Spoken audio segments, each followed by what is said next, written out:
आजादी मार्च आ रही है जी प्राइम मिनिस्टर का इस्तीफा लेने।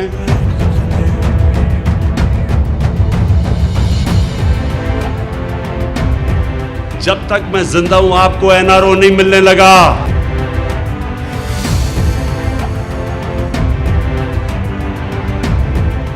अदालत ने फेडरल गवर्नमेंट और प्रोविंशियल गवर्नमेंट से पूछा है कि क्या आप नवाज शरीफ की जिंदगी की गारंटी दे सकते हैं कल तक। मैं तो अपनी जिंदगी की भी गारंटी नहीं कल तक दे सकता, तो मैं और किसी की जिंदगी की गारंटी कैसे दूं। हमारे दीन में तो अल्लाह ने कहा है कि जिंदगी मौत उसके हाथ में है। इंसान तो अपनी कोशिश कर सकता है।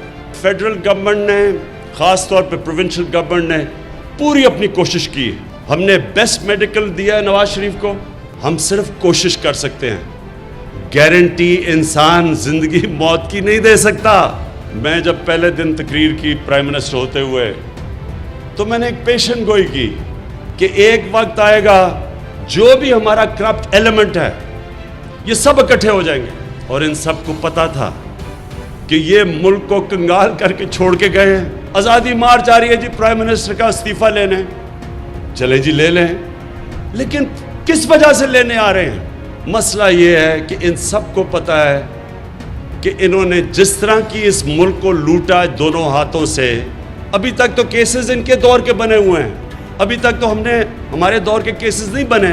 ये इकामे क्या थे? ये इकामे जी कहते जी सिर्फ इकामा था।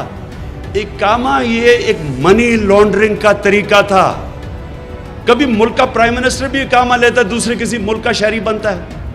तो डर ये लगा हुआ है कि आहिस्ता आहिस्ता हुकूमत पहुंच रही है, इसलिए ये एक ब्लैकमेल करने का तरीका। सब इकट्ठे होके, सारे इकट्ठे होके ये मार्च करें, चाहे आपने जो मर्जी और ब्लैकमेल करने की तरीका करना है। ये आज मेरे से सुन लें कि जब तक मैं जिंदा हूं आपको एनआरओ नहीं मिलने लगा।